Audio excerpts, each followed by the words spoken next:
ಇವತ್ತು ಕೇತುಗ್ರಸ್ತ ಚಂದ್ರಗ್ರಹಣ ಹಿನ್ನೆಲೆ blood Moon ಅಂತ ಏನು ಕರಿತೀವಿ ಆ ವಿದ್ಯಮಾನ ಇವತ್ತು ನಭೋಮಂಡಲದಲ್ಲಿ ಕಾಣಿಸ್ತಾ ಇದೆ.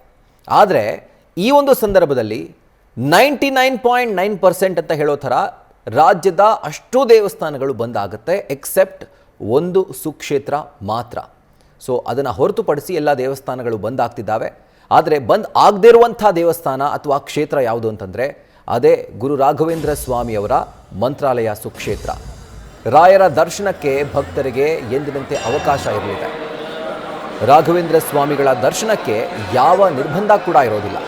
ಇನ್ನು ಮಠದ ಯಾವುದೇ ಬಾಗಿಲನ್ನು ಬಂದ್ ಮಾಡಲಾಗಲ್ಲ. ಮಂತ್ರಾಲಯ ರಾಯರ ಮಠದ ಪಂಡಿತರು ಈ ರೀತಿಯಾಗಿ ಮಾಹಿತಿಯನ್ನು ಹಂಚಿಕೊಂಡಿದ್ದಾರೆ. ಗ್ರಹಣದ ಸಂದರ್ಭದಲ್ಲಿ ಮಂತ್ರಾಲಯದ ಯಾವ ಬಾಗಿಲು ಕೂಡ ಕ್ಲೋಸ್ ಆಗೋದಿಲ್ಲ. ಮಠದ ಪಂಡಿತರಾಗಿರುವಂಥ ವಾದಿರಾಜಾಚಾರ್ ಅವರು ಈ ರೀತಿಯಾದಂಥ ಒಂದು ಮಾಹಿತಿಯನ್ನು ನೀಡಿದ್ದಾರೆ. ಸೊ ಗ್ರಹಣದ ಹಿನ್ನೆಲೆಯಲ್ಲಿ ವೃಂದಾವನಕ್ಕೆ 2 ಬಾರಿ ಜಲಾಭಿಷೇಕ ನೆರವೇರುತ್ತೆ. ಇನ್ನು ಗ್ರಹಣ ಮುಗಿಯುವವರೆಗೂ ಕೂಡ ಭಕ್ತರಿಗೆ ಯಾವುದೇ ಥರದ ತೀರ್ಥ ಪ್ರಸಾದ ಇರೋದಿಲ್ಲ. ಅದನ್ನು ಬಿಟ್ಟರೆ ಎಂದಿನಂತೆ ಬರ್ಬೋದು, ಗುರುರಾಯರ ದರ್ಶನವನ್ನು ಪಡಿಬೋದು. ಸೊ ಗ್ರಹಣ ವೇಳೆ ಶಾಂತಿ ಹೋಮ ನಡೆಯುತ್ತೆ. ಅದಾದಮೇಲೆ ಸ್ವಚ್ಛತಾ ಕಾರ್ಯ ನೆರವೇರಿಸಲಾಗುತ್ತೆ.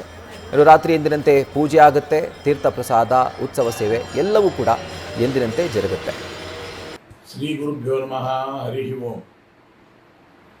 ಮುಂಬರುವ ಹುಣ್ಣಿಮೆ ಅಂದರೆ ಈ ಫಾಲ್ಗುಣ ಮಾಸದ ಶುಕ್ಲ ಪಕ್ಷದ ಹುಣ್ಣಿಮೆ ದಿನ ದಿನಾಂಕ 3/3/2026 ಮಂಗಳವಾರದಂದು ಪೂರ್ಣಗ್ರಾಸ ಗ್ರಸ್ತೋದಯ ಚಂದ್ರಗ್ರಹಣ ಅನ್ನುವಂಥದ್ದು ನಡೀಲಿಕ್ಕಿದೆ.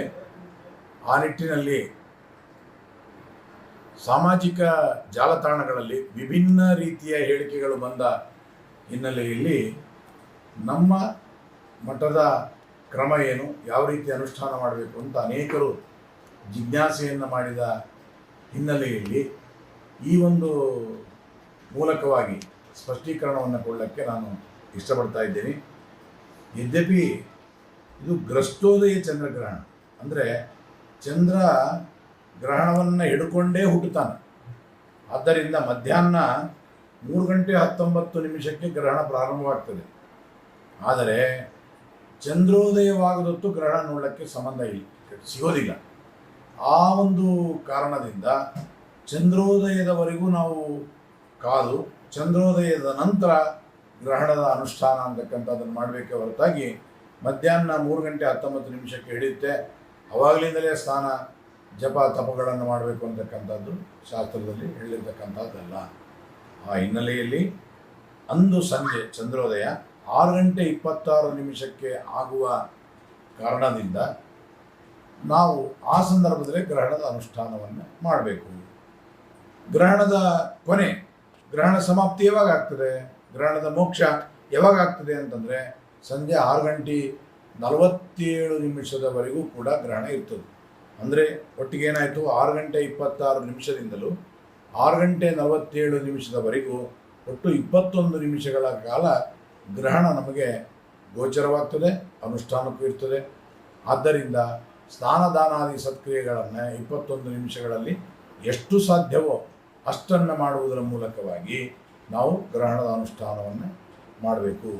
ನದಿ ತೀರಗಳಲ್ಲಿರ್ತಕ್ಕಂಥವ್ರು ನದಿಯಲ್ಲೇ ಒಂದು ಬಾರಿ ಗ್ರಹಣ ಸ್ಪರ್ಶದ ಸ್ನಾನವನ್ನು 6:26 ಮಾಡಿ ನಾಮಮುದ್ರಾ ಧಾರಣೆಗಳನ್ನು ನೀರಿನಿಂದಲೇ ಮಾಡಿಕೊಂಡು ಸಾಧ್ಯವಾದಷ್ಟು ಜಪ ಇತ್ಯಾದಿಗಳನ್ನು ಮಾಡಿ ದಾನದ ಸಂಕಲ್ಪವನ್ನು ಮನಸ್ಸಿನಲ್ಲಿ ಮಾಡಿಕೊಂಡು 6:47 ನಂತರ ಗ್ರಹಣ ಬಿಟ್ಟ ಮೇಲೆ ಸ್ನಾನಾದಿ ಸತ್ಕ್ರಿಯೆಗಳನ್ನು ಮಾಡಿಬಿಟ್ಟು ಆಮೇಲೆ ನಮ್ಮ ಪೂಜಾ ಜಪ ಇತ್ಯಾದಿ ಕಾರ್ಯಕ್ರಮಗಳನ್ನು ಮಾಡಲಿಕ್ಕೆ ಅವಕಾಶ ಇದೆ.